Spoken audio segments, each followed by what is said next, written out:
ونؤمن به ونتوكل عليه ونعوذ بالله من شرور أنفسنا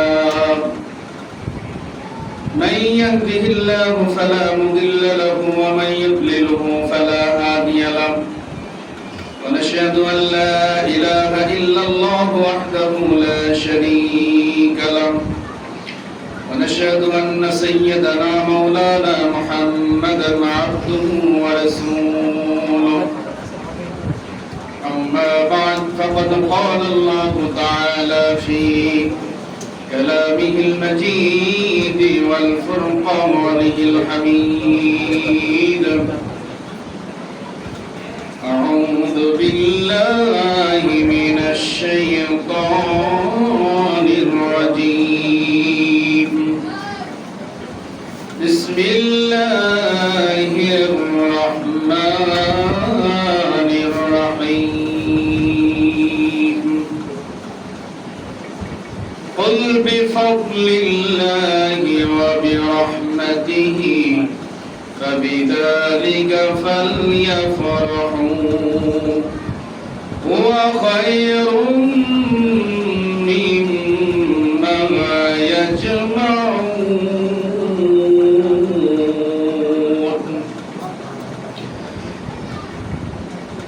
قال النبي صلى الله عليه وسلم حب الرسول من الإيمان إن الله وملائكته يصلون على النبي يا أيها الذين آمنوا صلوا عليه وسلموا تسليما اللهم صل على سيدنا محمد وعلى آل سيدنا اللهم صل على سيدنا وعلى آل سيدنا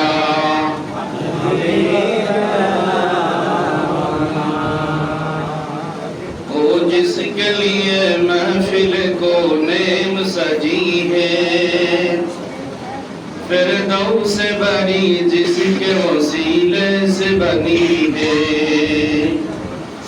वो जिसके लिए महफिल को नेम सजी है फिरदौस से बनी जिसके वसीले से बनी है ओ हाशिमी माँ की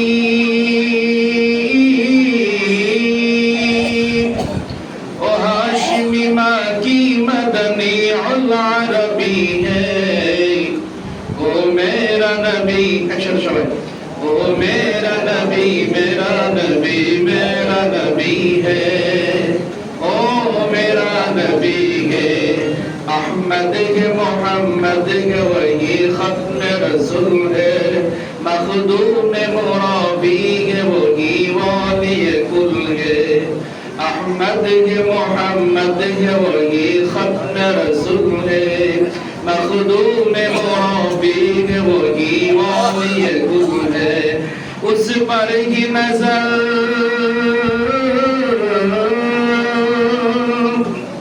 उस पर ही नजर सारे जमाने की लगी है ओ मेरा नबी मेरा नबी मेरा नबी है ओ मेरा नबी है अल्हम्दुलिल्लाह आवाज ভালো বোঝা যায় সাউন্ড বাইরে বোঝা যাচ্ছে যে এখানের আওয়াজটা অত সুন্দর না এজন্য আপনাদের হয়তো মানে ভালো লাগে ঘুম আসতেছে ঘুমার কারণ আছে না না এখানে সাউন্ডটা অত বেশি সুন্দর না কিন্তু আজকে যে অনুষ্ঠান আপনারা এলাকার মানুষ করেছেন যে নামটা দিয়েছেন এই মিলাদুন নবী নাম দিয়েছেন না মিলাদুন নবী সাল্লাল্লাহু আলাইহি ওয়াসাল্লাম রাসূল সাল্লাল্লাহু আলাইহি আগমন হয়েছে এই মাসে, এজন্য আমরা অনুষ্ঠান করছি।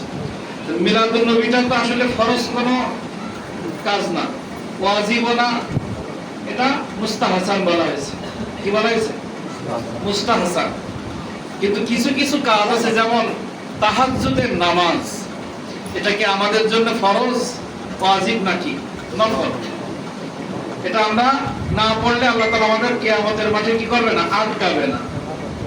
কিন্তু এই নফল হলেও এর মর্যাদা কিন্তু অনেক বেশি, ঠিক কি না?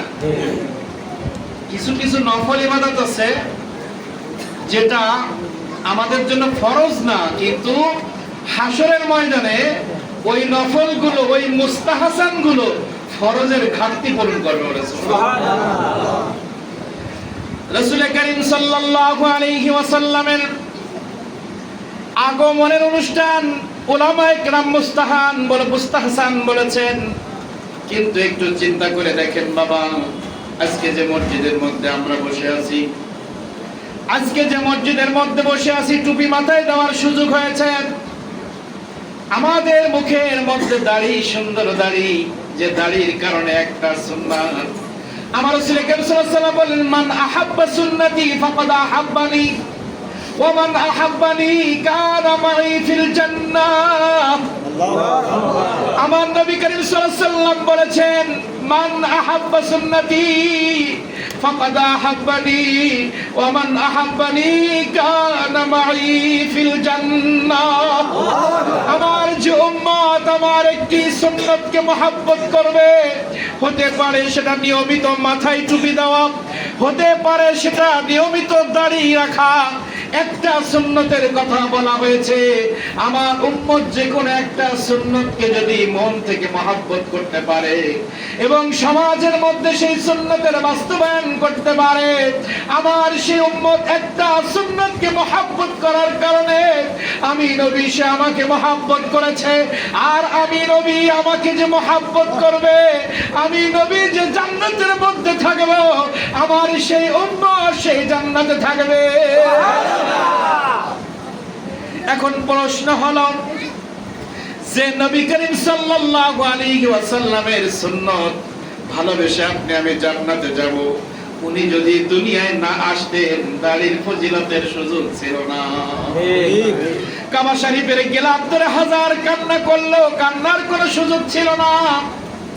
আল্লাহ রাব্বুল আলামিন আমার নবী রাহমাতুল লিল আলামিনের কারণে হজ পেলাম, যাকাত পেলাম, মসজিদ পেলাম, মায়ের পায়ের নিচে বেহেশতের ঘোষণা পাইলাম, বাবা মার খেদমত করে জান্নাত ক্রয় করার সুযোগ পাইলাম। যে নবী মুহাম্মদুর রাসূলুল্লাহ, সেই রাসূলুল্লাহর আগমনের আলোচনা মুস্তাহাসান। কিন্তু এই মুস্তাহাসানটা ছোটখাটো কোনো ব্যাপার না, নয়। এটা হচ্ছে মহব্বতের মাহফিল। এখানে টাকা পয়সা ছড়াছড়ি নাই, এখানে কোনো পদ পদবি নাই, এখানে বেশি কিছু খাওয়া দাওয়াও নাই। এই মজলিসটা শুধুমাত্র মহব্বতের মজলিস। হযরত আব্বাস রাদিয়াল্লাহু তাআলা উনি কিছু প্রতিবেশীকে নিয়ে, এখানে হাদিসে মুবারাকা ভর্তি করা আছে, বাড়ি করার দরকার নেই, দলিল দরকার নেই, মানুষের মহব্বতের নিয়ে আছে, যদি কেউ চায় তখন আব্বাস রাদিয়াল্লাহু তাআলা ভূমিকা ছাড়া কিন্তু শুরু করলাম, কষ্ট দিছেন আপনারা? না না, ভূমিকা ছাড়া শুরু করলাম, 10টা বেজে গেছে না? কিছু মহব্বত দরকার আছে না? এই প্রথমে একটা হাদিসে মুবারাকা পড়েছে, হুব্বুর রাসূলি মিনাল ঈমান। রাসূল করিম সাল্লাল্লাহু আলাইহি ওয়াসাল্লাম বলছে, আমার উপরে মহব্বতই হচ্ছে ঈমান। একটু ঈমান বোঝানোর জন্য কিছু কথা বিভিন্ন সাইড দিয়ে কোরআন মাজিদের আয়াত এবং হাদিসে মুবারাকা দিয়ে বোঝার চেষ্টা করব। কারণ কিয়ামতের ময়দানে আমল দিয়ে জান্নাত সম্ভব হবে না। কারণ আমার আমল, নামাজের ভিতরে ওযু ঠিক নাই, নামাজের ভিতরে রুকু সিজদা ঠিক নাই, 2 রাকাত নামাজের ভিতরে শতবার পরিবারের চিন্তা, ব্যবসার চিন্তা, নামাজ ঠিক নাই, ওযুর ফরজ সুন্নাত মুস্তাহাব ঠিক নাই, কিন্তু ওযুর প্রতি মহব্বত, নামাজের প্রতি মহব্বত। আজকে জুমার মধ্যে একটা হাদিসে মুবারাকা পড়েছি, আপনাদেরকে শোনাই। রাসূল করিম সাল্লাল্লাহু আলাইহি ওয়াসাল্লামের হুজরায় ওনার দরবারে এসেছে 3 জন ব্যক্তি। এসে ওনার স্ত্রীর কাছে প্রশ্ন করতেছে, রাসূল করিম সাল্লাল্লাহু আলাইহি ওয়াসাল্লামের কিছু আমল সম্পর্কে আমাদের একটু ধারণা দেন, আমরা একটু আমল করব। সুবহানাল্লাহ।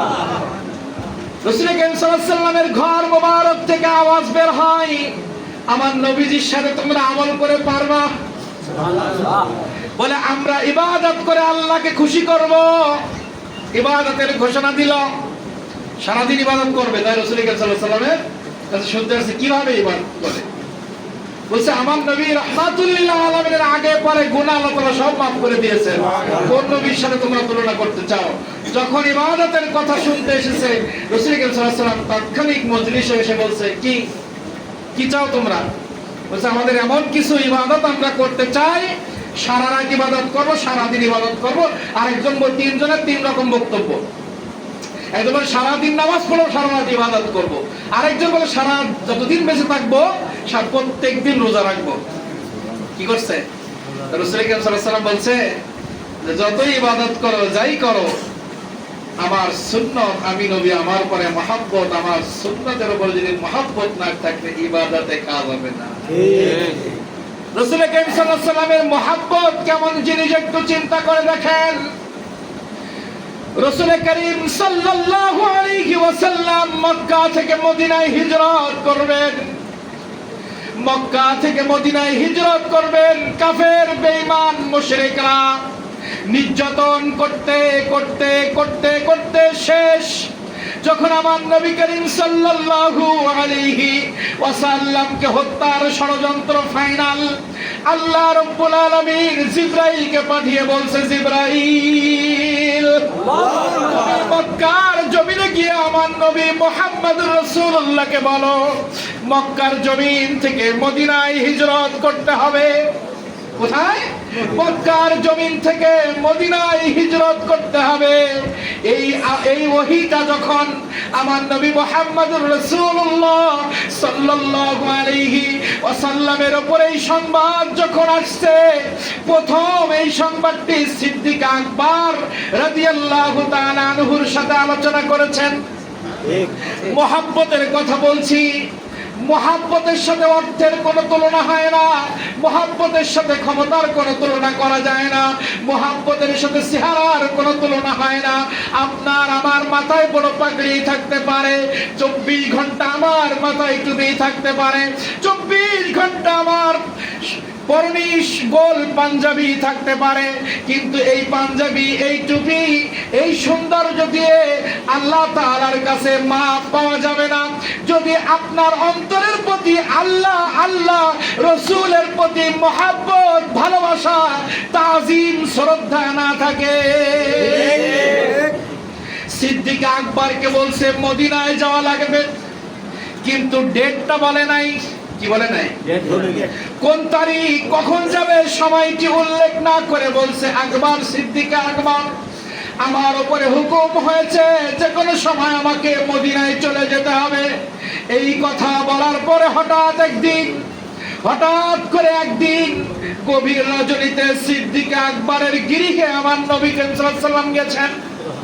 যাওয়ার পরে একটিবার শুধু দরজায় লক করেছে, সিদ্দিক আকবর বলে একটা ডাক দিয়েছে, সঙ্গে সঙ্গে দরজা খুলে গিয়েছে। আমার নবী রাহমাতুল লিল আলামিন বলছে, হে আমার বন্ধু, হে আমার সাথী, আমার সাহাবী আবু বকর, তুমি ডাকার সঙ্গে সঙ্গে কিভাবে দরজা খুলে দিলে? বলছে মায়ের নবী, রহমতের নবী, আপনি যেদিনকে আমাকে বলেছিলেন আপনি মক্কা থেকে মদিনায় যাবেন, কিন্তু আপনি ডেটের কথা বলেন নাই। রাতে যাবেন কি দিনে যাবেন? শনিবারে যাবেন কি রবিবারে যাবেন? শুক্রবারে যাবেন কি বুধবারে যাবেন? আপনি তো দিনের কথা বলেন নাই। আপনি যেদিনকে বলেছেন মক্কা থেকে মদিনায় যাওয়া লাগবে, হে রাসূল, ওই দিন থেকে একটা রাত আমি সিদ্দিক আকবর ঘুমাই নাই। আমার নবীজি কখন মদিনায় যাবে, মদিনায় যাওয়ার জন্য আমার গৃহে আসবে, এখানে এসে আমাকে ডেকে যদি না পাই, আমি যদি ঘুমিয়ে থাকি, বারবার ডাকলে আমার নবীর পায়ে ব্যথা হবে, আমার নবীজি কষ্ট পাবে, আমার নবীজির সামনে বেয়াদবি হবে, এই জন্য আমি সিদ্দিক আকবর একটা রাতও ঘুমাই নাই, একটা রাতও ঘুমাই। এই হচ্ছে মহব্বত। এখন তো আমাদের সমাজে মহব্বত নাই, না পীরের প্রতি, না আলেমদের প্রতি, না মুরব্বীদের প্রতি আছে। রাসূল সাল্লাল্লাহু আলাইহি ওয়াসাল্লাম বলেছেন, বড়দেরকে যে সম্মান না করে, ইজ্জত না করে, তাজিম না করে, আর ছোটদেরকে যারা স্নেহ না করে, সে আমার উম্মত নয়। হাশরের ময়দানে 15 থেকে 20টা দোষ আছে আমাদের ভিতর সমাজে, আজকে বলার বিষয় না, আজকে বলার বিষয় না। আমি একটার কথা, একটা হাদিসে মোবারক বলছি যে রাসূল সাল্লাল্লাহু আলাইহি ওয়াসাল্লাম বলছে, যে মুরব্বিদেরকে সম্মান করে না, ছোটদেরকে স্নেহ করে না, কিয়ামতের ময়দানে নবী তাদের চিনতে পারবে না, চিনবে না, সুপারিশও করবে না।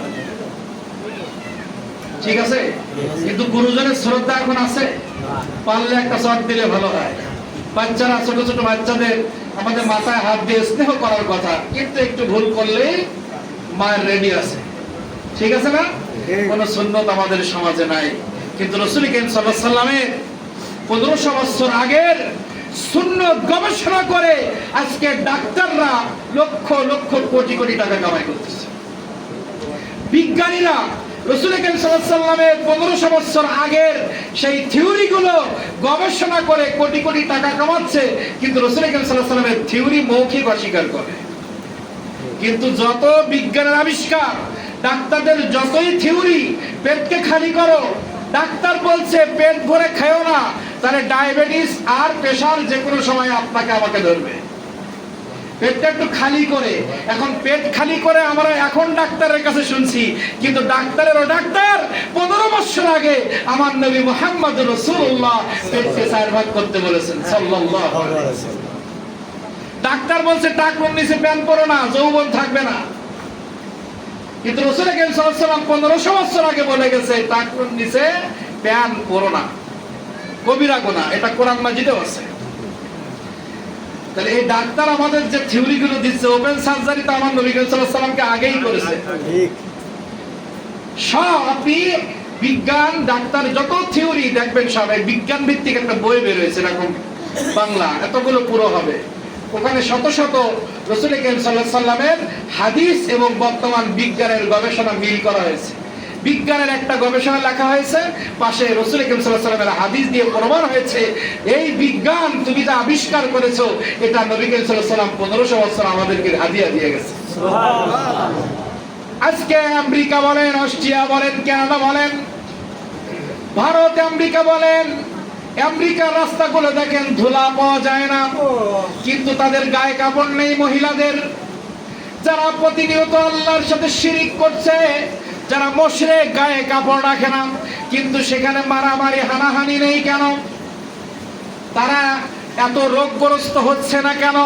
যত বিধর্মী পৃথিবীতে গবেষণা করে দেখা গেছে তাদের অর্থ শুধু বাড়তেছে কেন? দুর্নীতি নাই। তাদের শরীরে রোগ কম কেন? তারা সুন্নত মেনে চলে তাই। রাসূল সাল্লাল্লাহু আলাইহি ওয়াসাল্লামের কারণ তারা বিজ্ঞান নিয়ে গবেষণা করে, তারা বিজ্ঞান গবেষণা করে তারা যেভাবে চলছে সব আমার নবীর সুন্নাহ, কিন্তু শুধু ঈমান নাই, কিন্তু আমাদের কলিজা ভরা ঈমান, কিন্তু আমাদের ভিতরে গবেষণা নাই। কি নাই? আরে বিজ্ঞান লাগে না। রাসূল সাল্লাল্লাহু আলাইহি ওয়াসাল্লামের 100 কি 500 হাদিসে মুবারাকা নিয়ে একটু বাসায় পড়েন। কি করেন? হাদিসে মুবারাকা পড়েন, একটু আমল শুরু করে দেন, আপনি বিজ্ঞানী হয়ে যাবেন। আপনার শরীরে রোগ ঢুকতে পারবে না, আপনি কথা বললেই সেটা আল্লাহ কবুল করে নিবে। আর রাসূল সাল্লাল্লাহু আলাইহি ওয়াসাল্লামের সুন্নতের একটু কথা বলি, কত দাম আমার নবীর সুন্নতের, কত দাম একটু খেয়াল করেন। আপনি নামাজ পড়বেন, কি পড়বেন? নামাজ পড়বেন। কোরআন মাজিদে কি বলা হয়েছে? আকিমুস সালাহ, এটা বলা হয়েছে না? আপনাকে আমাকে আল্লাহ তাআলা আসমান থেকে বলছে আকিমুস সালাত, তুমি নামাজ কায়েম করো। পড়ার কথা নাই কায়েম, আর নামাজ কায়েমের পরে আর কোনো রুকু সিজদার কথা নাই। দুইটা, এক বৈঠক কি দুই বৈঠক, দুই সিজদা কি রুকু, এগুলো কোরআন মাজিদে ডাইরেক্টলি উল্লেখ নাই। আপনি কয় রাকাত পড়বেন, আপনি কয় রাকাত পড়বেন জোহরে, আসরে কয় রাকাত পড়বেন, মাগরিবে কয় রাকাত পড়বেন, আমার নবী করিম সাল্লাল্লাহু আলাইহি ওয়াসাল্লামের হাদিসে মুবারাকা না হলে নামাজ হবে না। সুন্নাত কয়টা? রুকুর ভিতরে, রুকু সিজদার ভিতরে সুন্নাত আছে না? রাসূল করিম সাল্লাল্লাহু আলাইহি ওয়াসাল্লামের সুন্নাত যেখানে নাই সেখানে রহমত নাই। রাসূল করিম সাল্লাল্লাহু আলাইহি ওয়াসাল্লাম যেখানেই নাই, কারণ আল্লাহ তাআলা বলছে আমার রববিয়ত যেখানে, আমি যেখানে রব ওইখানে রহমত দিবে আমার নবী মুহাম্মদুর রাসূলুল্লাহ। দেখেন একটু গবেষণা, কোরআন মাজিদ গবেষণা করি আমরা একটু আজকে মহব্বতের মজলিস। আল্লাহ তাআলা বলতেছেন আলহামদুলিল্লাহি রাব্বিল আলামিন।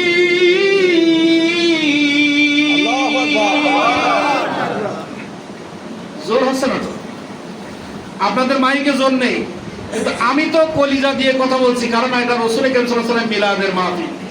এখানে মহব্বত দেখাতে আসছি। কি এখানে টাকা পয়সার হিসাব নাই, এখানে খাওয়া দাওয়ার হিসাব নাই, গোনা থাকবে কি না থাকবে, কালকে মাহফিল করতে পারবো কি না পারবো, মিলাদুন নবীতে এগুলো চলে না।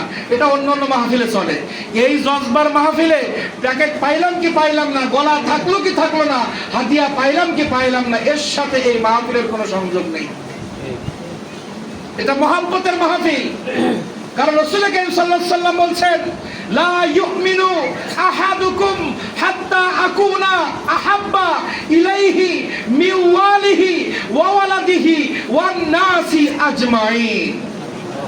পৃথিবীর কোন একজন ব্যক্তি এখানে আমরা যারা বসে আছি প্রত্যেককে আলাদা আলাদা ভাবে আমার নবী রাহমাতুল লিল আলামিন বলছে লা ইউমিনু, কখনোই তোমরা ঈমানদার হতে পারবে না। লা ইউমিনু আহাদুকুম, তোমাদের মধ্যে কেউ কোন একজন কখনোই ঈমানদার হতে পারবে না।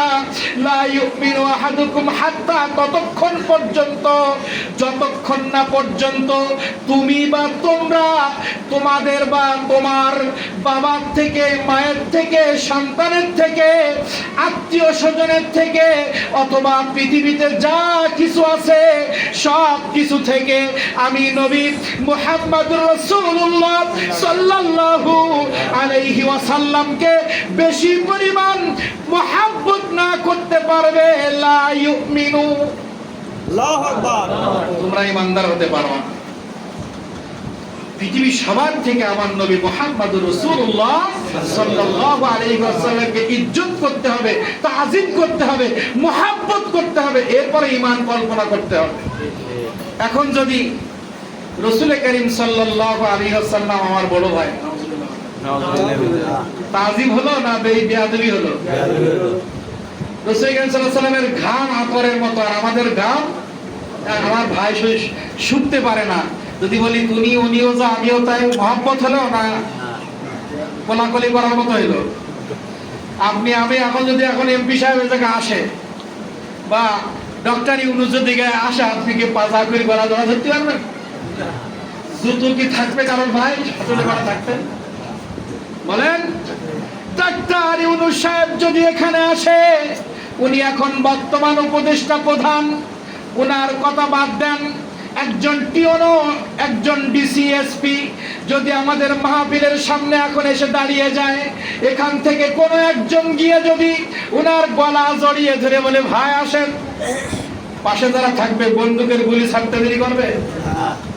তাহলে একজন ডিসি, একজন এসপি উনি আসলে ওনাকে যেমন জড়িয়ে ধরা যায় না, কারণ উনি একজন বিসিএস ক্যাডার। কি উনি একজন বিসিএস ক্যাডার, ওনার সম্মান আছে, মর্যাদা আছে, এর জন্য আমাদের সাথে ওনাদের মিল হচ্ছে না। এখানে যে ইমাম সাহেব, আপনি হুজুর আসেন কোলাকুলি করি, এই মুরব্বী, ওনাকেও তো আমি জোর করে ধরে কোলাকুলি করতে পারবো না, কারণ ওনার আল্লাহ একদিক থেকে ইজ্জত দিছে, আমার আরেক দিকে দিছে। একজনকে আরেকজন সম্মান। তাহলে সাধারণ কোন মানুষ ইমামের সাথে মুসল্লির যদি জ্ঞানের তফাৎ থাকে, কোরআন মাজিদের দিক দিয়ে ইমাম আর মুসল্লির জ্ঞান একরকম না। এসপি ডিসি যে লাইনে লেখাপড়া করেছে আপনারা তার জ্ঞান একরকম না। জ্ঞানের কারণে, চেয়ারের কারণে এখানে বসতে সবাই পারে। আমরা এই চেয়ারটা জান্নাতি, এখানে যে বসে তাকে সম্মান করি। এখানে বসে যদি বাইরে গিয়ে সুদের টাকা গনে এখানে বসতে দেবে না। এই চেয়ারটা কিয়ামত পর্যন্ত জান্নাতি থাকবে।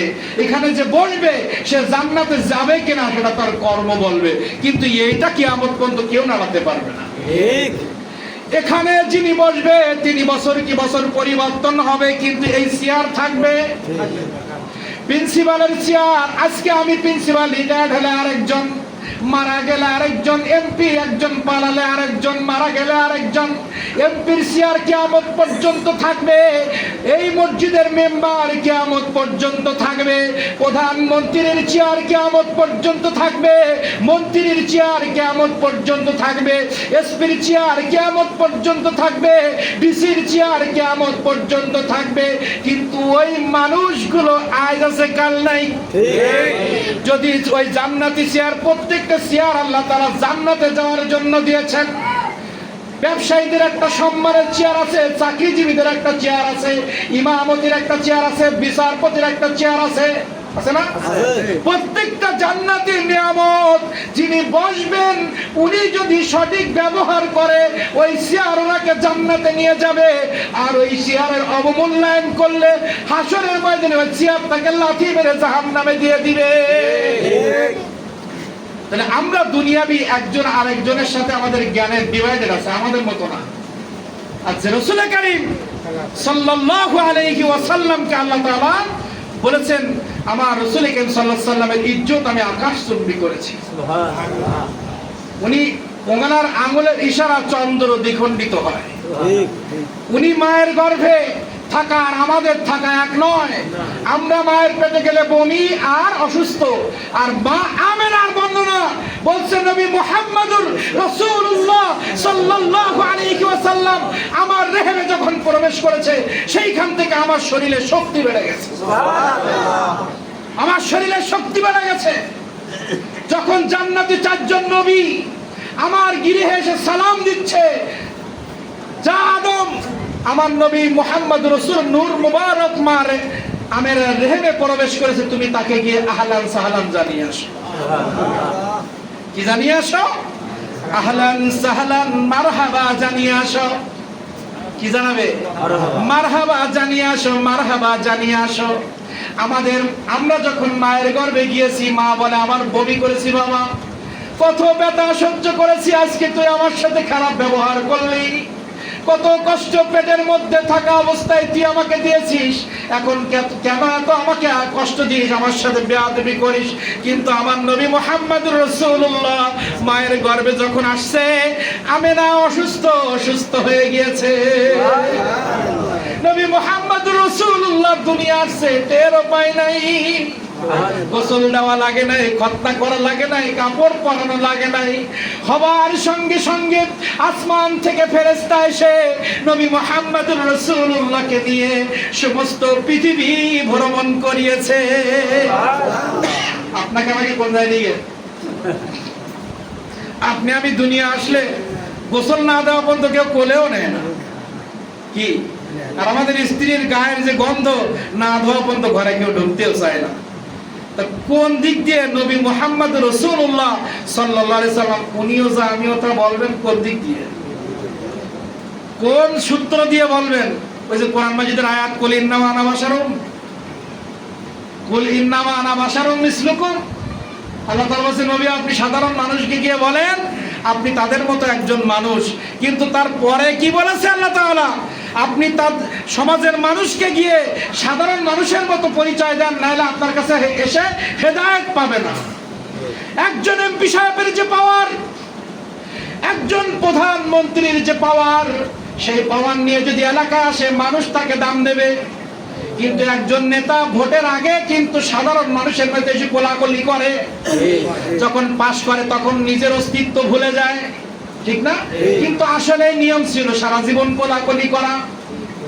কিন্তু নবী মুহাম্মদুর রাসূলুল্লাহ মন্ত্রীর মন্ত্রী, এমপির এমপি, রাহমাতুল লিল আলামিন, উনি যদি ওনার জানাকে আল্লাহ তাআলা বললেন উহুদ পাহাড়কে যদি নবী আপনি বলেন সোনা, আমি এক্ষুনি সোনা বানিয়ে দিব।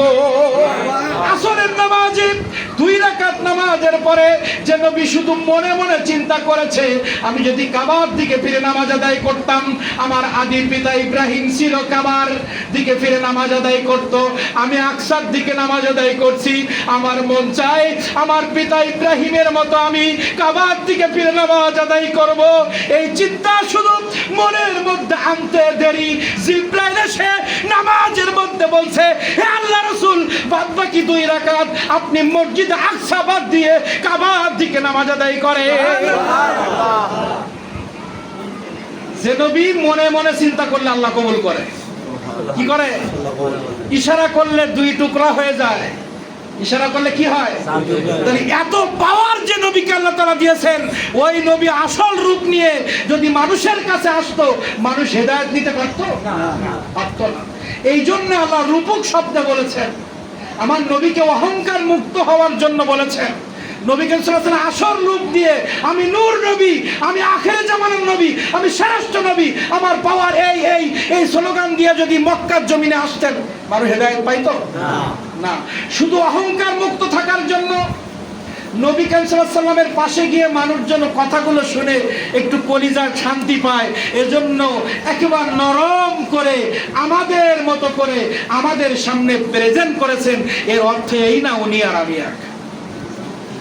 কিন্তু যে আয়াতের মধ্যে বনি ইসরাইলের শেষ অংশে যেখানে আল্লাহ তাআলা নবীকে বলেছেন আপনি সাধারণভাবে গিয়ে মানুষের সাথে মেশেন, ওই একই জায়গায় পরে কি বললেন? হে নবী কুল আপনি বলেন ইন্নামা আনা বাশারুম মিসলুকুম, আপনি তাদের মতো একজন সাধারণ মানুষ, কিন্তু মায়ুহা, আপনি নবী আপনার কাছে আসমান থেকে জিবরাইল আসে, তাদের কাছে শয়তান যায়। আমাদের কাছে জিবরাইল আসে না।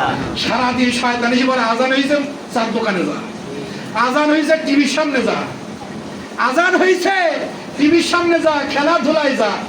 জিবরাইল আসে?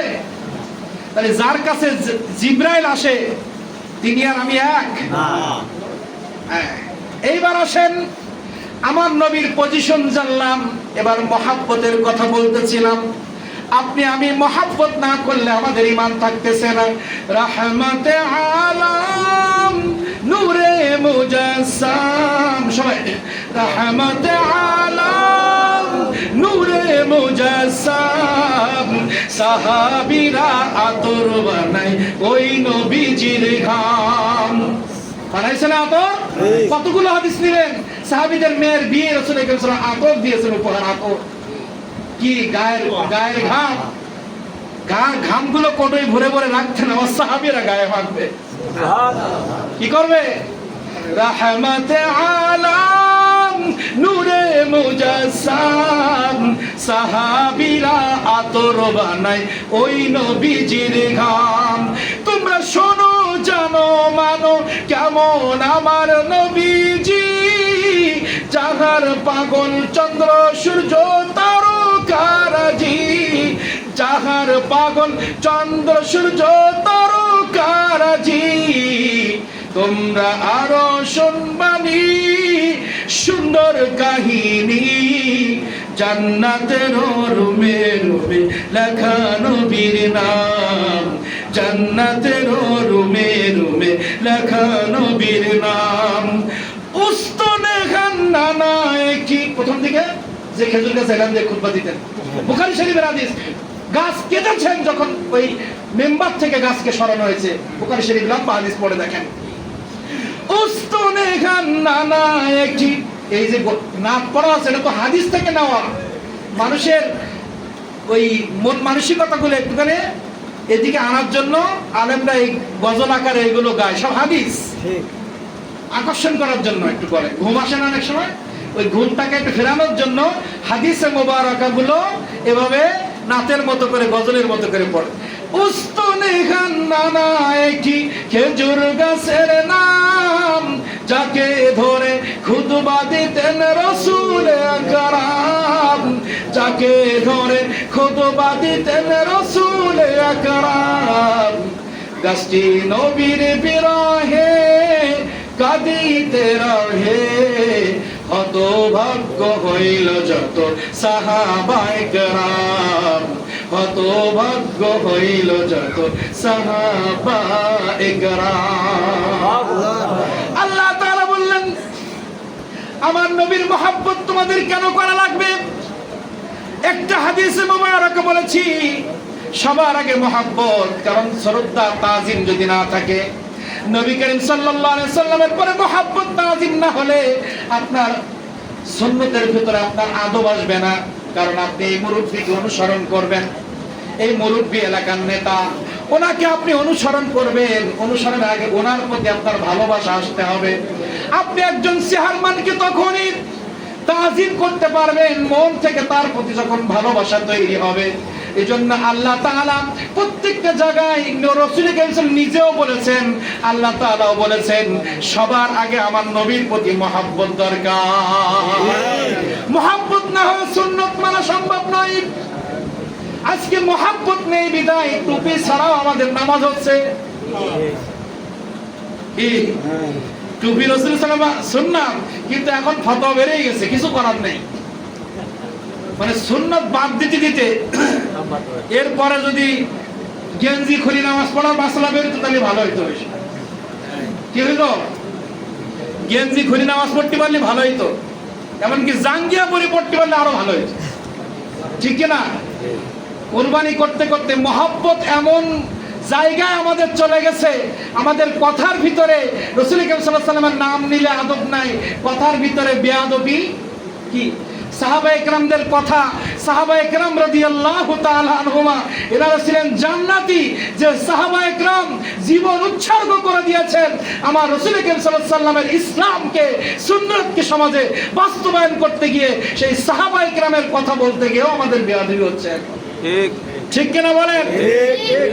তাহলে আল্লাহ তাআলা বললেন আলহামদুলিল্লাহ, ভুলে যাই নাই কোথায় কথা বলতেছিলাম।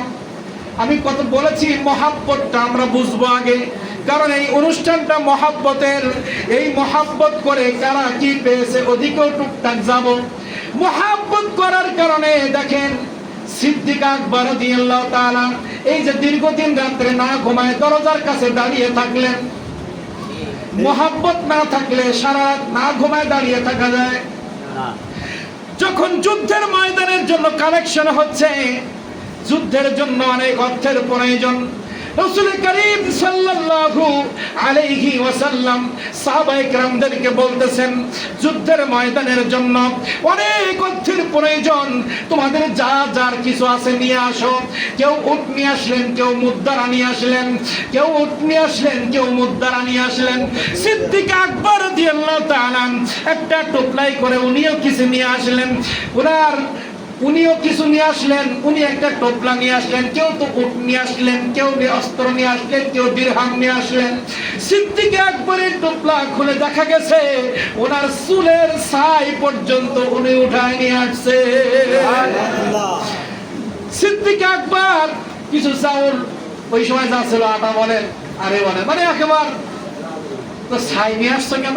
যদি যুদ্ধের ময়দানে লাগে ছাই বাড়ি রাখবো কেন? কেন রাখবো? সব পুরাই কালাই নিয়ে আসছে। রাসূল কারীম সাল্লাল্লাহু আলাইহি ওয়াসাল্লাম বলছে, আবু বকর, ও আমার সাহাবী আবু বকর, তুমি তো সব কিছু নিয়ে আমার কাছে চলে আসছো, তুমি তোমার বাড়িতে কি রেখে আসছো? সিদ্দিক আকবর রাদিয়াল্লাহু তাআলা বলছে, আমার বাড়িতে আল্লাহ আল্লাহ রাসূলকে রেখে আসছি। সুবহানাল্লাহ। রাসূল কারীম সাল্লাল্লাহু আলাইহি ওয়াসাল্লাম বললেন, আজকে আমি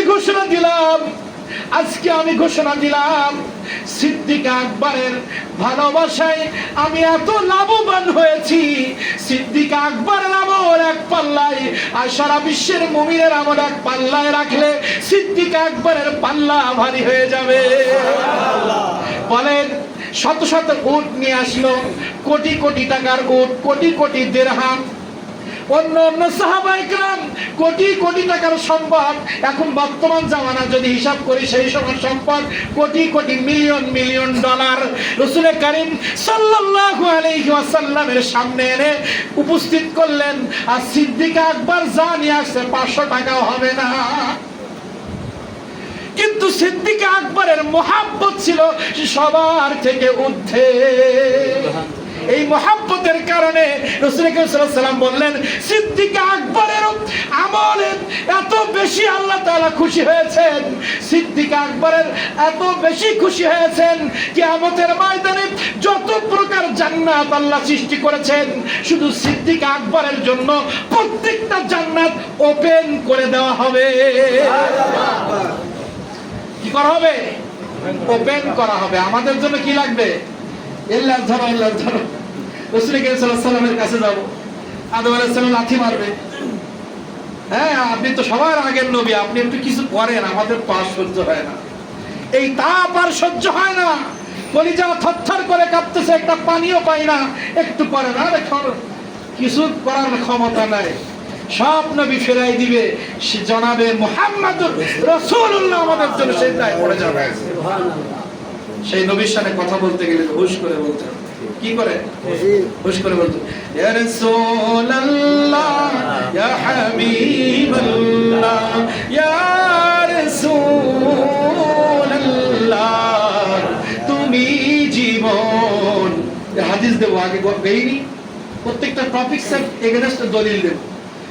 তুমি জীবন, তুমি মরণ, আধার ঘরে তুমি আপন, তুমি মোদের পারের তরি, তুমি নিধানে তারানেওয়ালা, ইয়া রাসূলুল্লাহ, ইয়া হাবিবাল্লাহ, ইয়া রাসূলুল্লাহ। আস্তে বলেন, আল্লাহু আকবার। আরো আস্তে বলেন, আল্লাহু আকবার। মাশাআল্লাহ, আপনাদের ঈমানের মধ্যে এই মহব্বতটাই আল্লাহ তাআলা দেখবেন। একটা আজকে যে হাদিস বলতেছিলাম, যে হাদিস প্রথমের দিকে বলতেছিলাম, হাসরের ময়দানে আমাদের আমল দিয়ে কোনো কাজ হবে না। আপনি নামাজের প্রতি যত্নবান ছিলেন কিনা? রাসূল করিম সাল্লাল্লাহু আলাইহি ওয়াসাল্লামের ঘোষণা, আমার একটা সুন্নতকে যদি কেউ ইজ্জত করে তার বিনিময়ে জান্নাত পাবে, কিন্তু যদি একটা সুন্নতকে সে ধিক্কার মানে অবহেলা করে বা সুন্নতের প্রতি তার খারাপ দৃষ্টি থাকে, অবমূল্যায়ন করে, অস্বীকার করে, বেয়াদবি করে, তার জান্নাত হবে না। তাহলে বোঝা গেল কি, আমরা সব সুন্নত পালন করতে পারবো না, কিন্তু যতদিন আমাদের হায়াত আছে প্রত্যেকটা সুন্নতকে ইজ্জত করব। কি করব? আর একটা যদি পারি নাজাতের জন্য যথেষ্ট হবে, কিন্তু আমার জবান দিয়ে আমার ব্যবহারের জন্য এমন কিছু কথা না আসে ওই ব্যবহারে বোঝা যায় এই সুন্নতের প্রতি আমার কোনো আগ্রহ নাই। একটা হচ্ছে বিদ্রোহ, একটা আগ্রহ। আগ্রহ যেমন আমরা অনেকে কোরআন মাজিদ পড়তে পারি না, কিন্তু আল্লাহ তাআলা তাদের জন্য কি বলেছেন? তুমি পড়তে পারো না, কিন্তু কোরআন মাজিদের দিকে তাকিয়ে থাকলেও সব। সুবহানাল্লাহ। তুমি কোরআন মাজিদ পড়তে পারো না, একটু তাকায় তাকায় কাঁদো, আল্লাহ তোমার কোরআন মাজিদ পড়ার বড় ইচ্ছা, বড় মহব্বত হয় একটু পড়তে, কিন্তু এখন বয়স হয়ে গেছে, স্মৃতি শক্তি লোপ পেয়েছে, আমার দাঁতে শক্তি নাই, ঠোঁটে শক্তি নাই, এখন ব্রেনটা আগের মতো কাজ করে না। আল্লাহ বড় আশা ছিল আমি যদি বেঁচে থাকি আমি এই কোরআন মাজিদ শেখার চেষ্টা করব।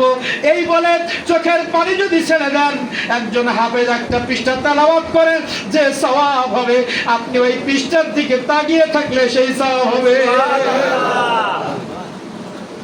আপনি যদি তাকাতে না পারেন, অন্ধ হয়ে গেছেন, আপনার আমার চোখ নাই, আমি অন্ধ, আমি অন্ধ হয়ে গেছি।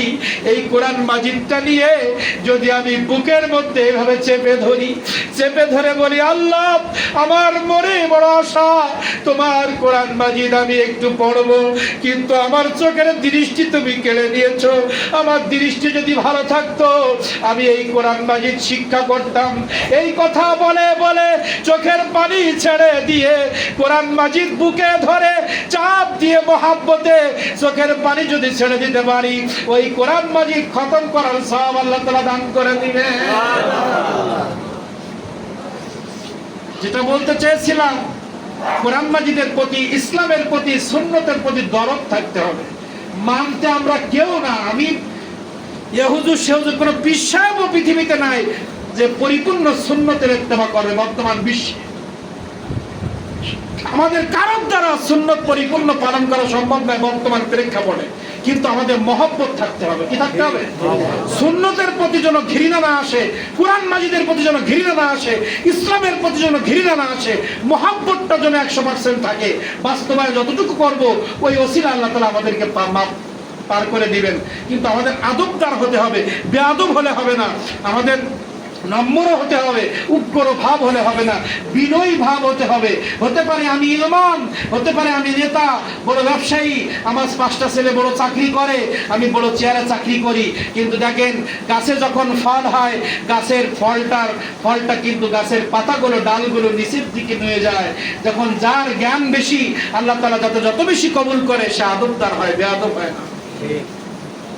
গাছ আমাদেরকে শিক্ষা দিচ্ছে। মৌমাছি বিভিন্ন জায়গা থেকে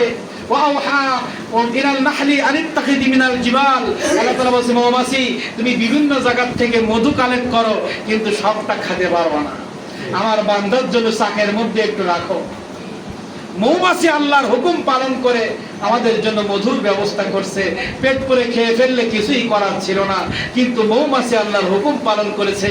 আমাদেরকেও বলছে, বান্দা তোমরা আদবদার হও, তোমরা বিনয়ী হও, গুরুজনকে শ্রদ্ধা করো, পিতামাতার খেদমত করো, ভাই বোনের হক আদায় করো, ইমাম মসজিদের হক আদায় করো, ও ইমাম তুমি মুসল্লির হক আদায় করো, হে প্রতিবেশী তুমি প্রতিবেশীর হক আদায় করো, তুমি সমাজের হক আদায় করো। এই ঘোষণা আসমান থেকে প্রতিনিয়ত আল্লাহ তাআলা আমাদেরকে দিচ্ছেন।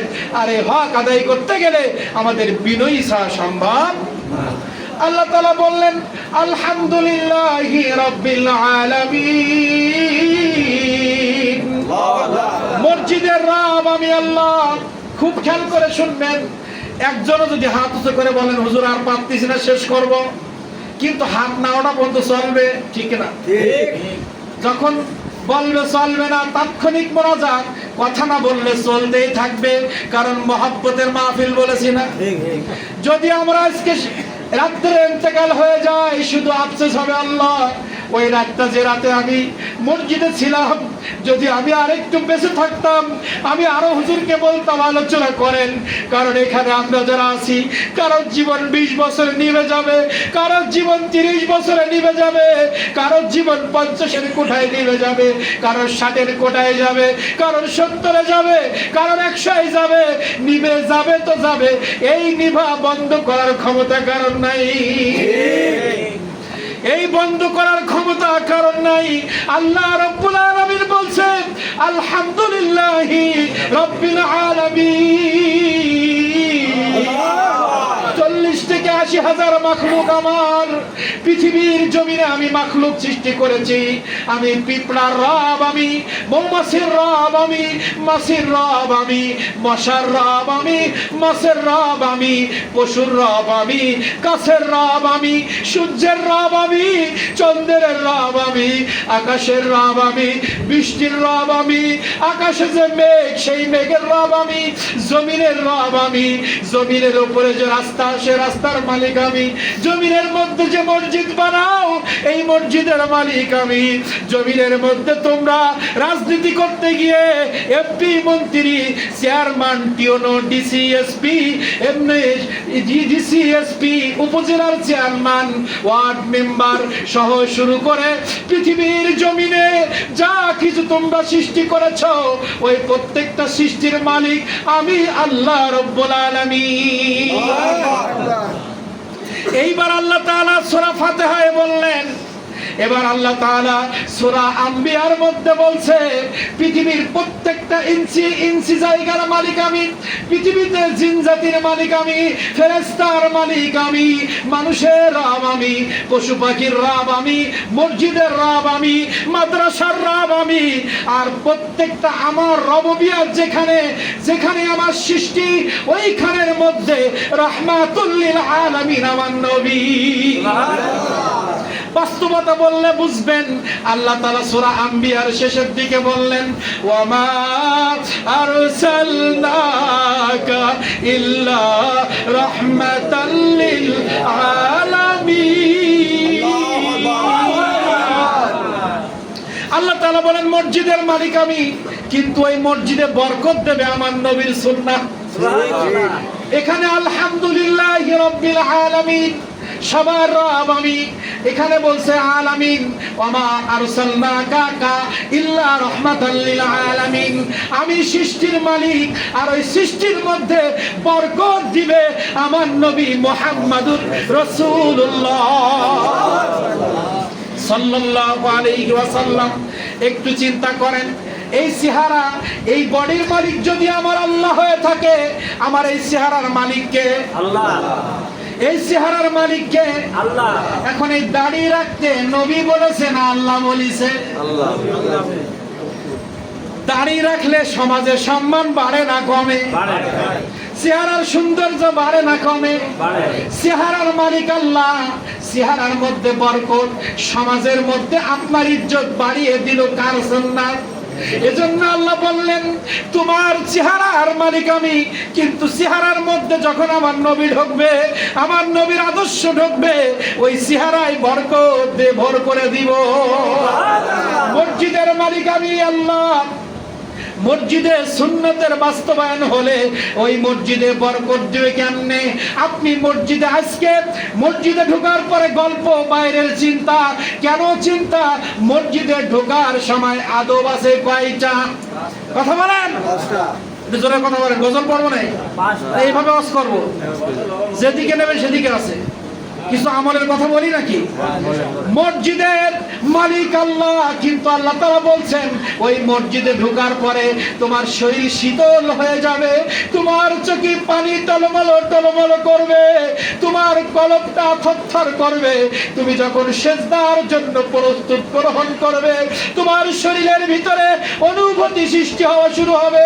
তুমি যখন সেজদায় চলে যাবে, ওই সেজদায় চোখে পানি আসবে, তখন তোমার সেজদার মধ্যে মজা পাইবা, তখন রুকুর মধ্যে মজা পাইবা, তখন যখন তোমার নামাজের মধ্যে, তোমার মসজিদের মধ্যে আমার নবীর সুন্নতের বাস্তবায়ন হবে, তখন কি হবে? আজকে সেজদায় কান্না তো দূরের কথা, যদি একটু দেরি হয় বলে হাড়ের সমস্যা, হুজুর কেন সুবহানাল্লাহ রাব্বিয়াল আযীম 5 বার পড়ে দেন, দেরি করলেন কেন? কেরাত যদি বড় হয়, হুজুর কেন দেরি করলেন? আমার কি ফতোয়া আছে? ফতোয়া তো আছে, কেরাত দেরি করলে জ্বালা হয় কেন? আমার ভিতরে সেই ভালোবাসা তৈরি হয় নাই। কেন? মসজিদে ঢোকার সুন্নত কয়টি? ডান পা আগে দাও, প্রথম বিসমিল্লাহ বলো, ডান পা আগে দাও, আল্লাহুম্মা আফতাহ লি আবওয়াব রাহমাতিকা বলে ফেলো, আমার নবী মুহাম্মদুর রাসূলুল্লাহর পথে পড়ে একবার দুরুদে মুবারাকা পড়ে ফেলো। 5 নাম্বার ইতিকাফের নিয়ত করো। সুবহানাল্লাহ। কজন করি? এই 5টা সুন্নাত মেনে যদি মসজিদে আজকে ঢুকতাম, মসজিদে গুতায়ও আমার কথা বলাইতে পারতো না। মসজিদে আমি শত চেষ্টা করলে দোকানের চিন্তা আনতে পারতাম না, দুনিয়ার কোনো খেয়াল আমার থাকতো না। কারণ ইতিকাফের সংজ্ঞা হচ্ছে নিজেকে আবদ্ধ করা, নিজেকে বিলীন করে দেওয়া। রমজানের 10 দিন নিজেকে আল্লাহর জন্য কোরবানি করা। স্ত্রীর সাথে কথা বলা যায় না, বাবার সাথে কথা বলা যায় না, দুনিয়ায় কারোর সাথে ফোনে হ্যালো করা যায় না, আমার হিসাব করা যায় না। ওই 10 দিন আমি পৃথিবীর সবার থেকে আলাদা জগতের মানুষ। ইতিকাফ মানে ওই 10 দিন আপনার সব কিছু আল্লাহকে দিয়ে দিতে হয়। এই ইতিকাফ হয় 10 দিনের, এই ইতিকাফ হয় 3 দিনের, এই ইতিকাফ হয় 1 দিনের। আর 5 ওয়াক্ত নামাজের জন্য প্রতি ওয়াক্তে নামাজে মসজিদে ঢোকার পরে মসজিদে বের হওয়ার আগ পর্যন্ত কোন ওয়াক্তে 15 মিনিট, কোন ওয়াক্তে 20 মিনিট, কোন ওয়াক্তে 10 মিনিট, যতক্ষণ লাগবে ঢুকবো আর বের হওয়ার আগ পর্যন্ত ওই গেটে দাঁড়িয়ে আল্লাহকে জানাবো, আল্লাহ তোমার ঘরের মধ্যে আমি ঢুকতেছি, আমি ইতিকাফের নিয়ত করে নিলাম। আর ইতিকাফের নিয়ত করা মানে আমি যতক্ষণ মসজিদে থাকবো আমি আর কারো চিনি না, আমি আল্লাহকে ছাড়া কাউকে চিনি না। যখন এই নিয়ত করে, এটা রাসূলের সুন্নাহ, এটা আল্লাহ আমাদের শেখায় না, রাসূল করিম সাল্লাল্লাহু আলাইহি ওয়াসাল্লাম শিখাইছেন। কারণ এই মসজিদ তো মালিক আল্লাহ, এই মসজিদ চকচক করবে, এই মসজিদের মানুষগুলো চোখে পানি নিয়ে মসজিদে ঢুকবে, নামাজে তৃপ্তি পাবে, তেলাওয়াতে তৃপ্তি পাবে যখন রাসূল করিম সাল্লাল্লাহু আলাইহি ওয়াসাল্লামের সুন্নাত মোতাবেক সে চলবে। কয়জন জানি? এখন যদি একমাত্র হাত তুলি, এই যে 5টা সুন্নাত কে কে জানেন? বলতে পারবেন? এই জন্য তো মসজিদে এসে এত কথা। ইতিকাফের নিয়ত করলে তো জমান স্টপ হয়ে যাবে, তখন জিবা আল্লাহ ছাড়া ভাই বউ কেরাম আছে, সাওয়ালের বউ কি আছে, সাওয়ালের চাকরি কি খবর, আজকে কি দেখেই যাও, পোল্ট্রি না দেশি মুরগি না ভাঙাস মাছ, এসব আলোচনা হয় না কেন? সুন্নাত নাই তাই। আর মসজিদে বেরোনোর সময় 5টা সুন্নাত, রহমতে ভরে যাবে আমার জীবন। এবার আসেন, ব্যবসার মধ্যে রাসূলের সুন্নাহ নাই বিধায় তেলের মধ্যে ভেজাল, চাউলে ভেজাল, ওজনে কম। ব্যবসা তো আল্লাহ ফরজ করে দিয়েছেন, কিন্তু এই ব্যবসার মধ্যে বরকত দিবে, মানুষ কিনে বরকত পাবে। আপনি বেচাকেনা করে ওই টাকা বাড়ি বাজার করে বরকত পাবেন। আপনি তেলে ভেজাল দিলেন, ওই ভেজাল তেল বিক্রি করে ওই টাকার বাজার করলেন, ভুঁড়ি এই পর্যন্ত হইল। কোন পর্যন্ত? ওই ভেজাল তেল বিক্রি করতে করতে বুড়ি ভেজাল, হঠাৎ করে স্ট্রোক, ডায়াবেটিস, প্রেসার, এত রোগ, এত রোগ। ডাক্তারের কাছে যেতে যেতে বউ পর্যন্ত চলে যায়, আছে না?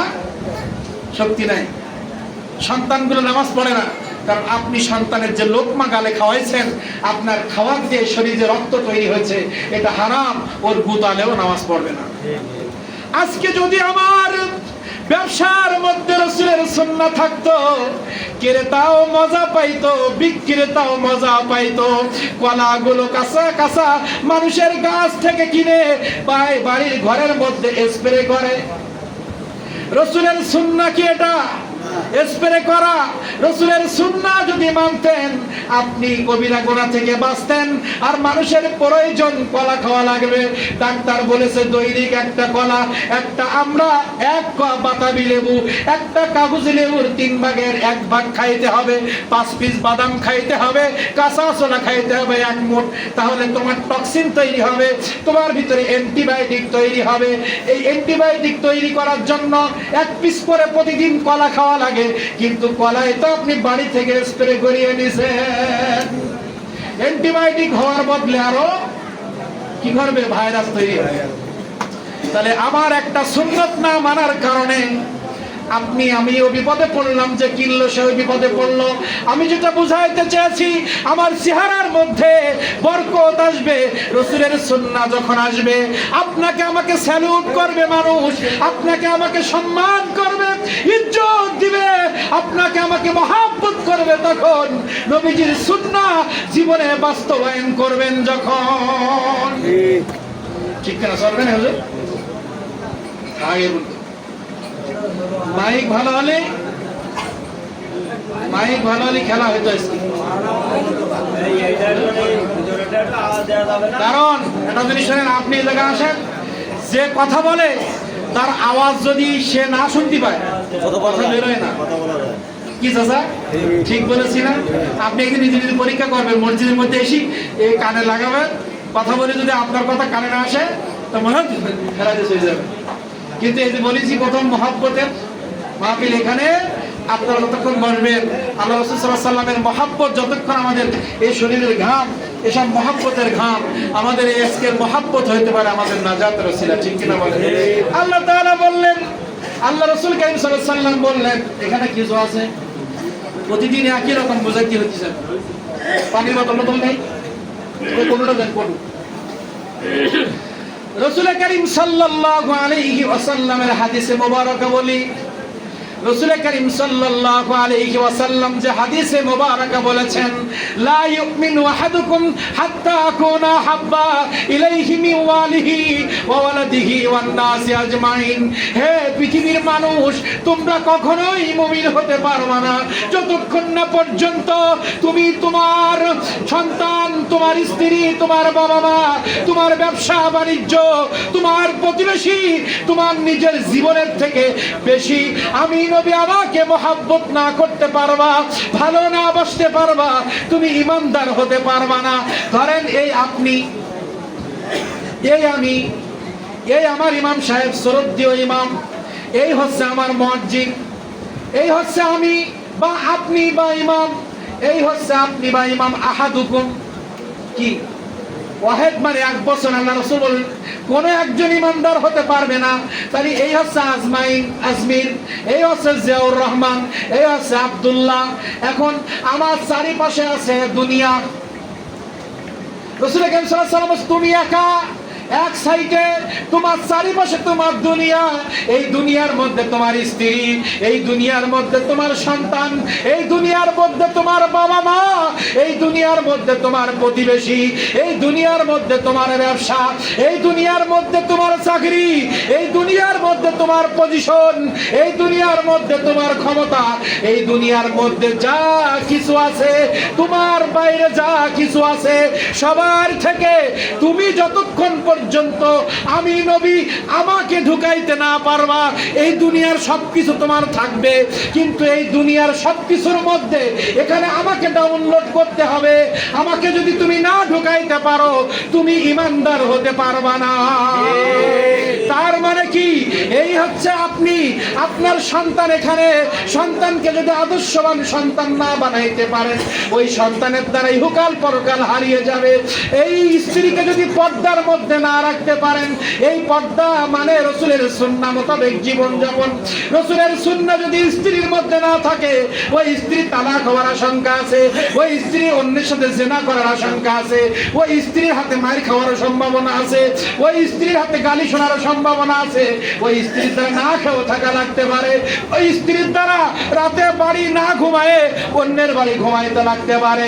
ওই স্ত্রীর মধ্যে যদি আমার নবীর মহব্বত ঢুকে আসে, আপনি সারাদিন কষ্ট করে বাড়ি যাবেন, আপনি যদি বাজার নাও নিয়ে যান, আপনাকে ধরে সুন্দর করে খাটে বিছিয়ে আপনাকে খাওয়া রেডি করে দিবে।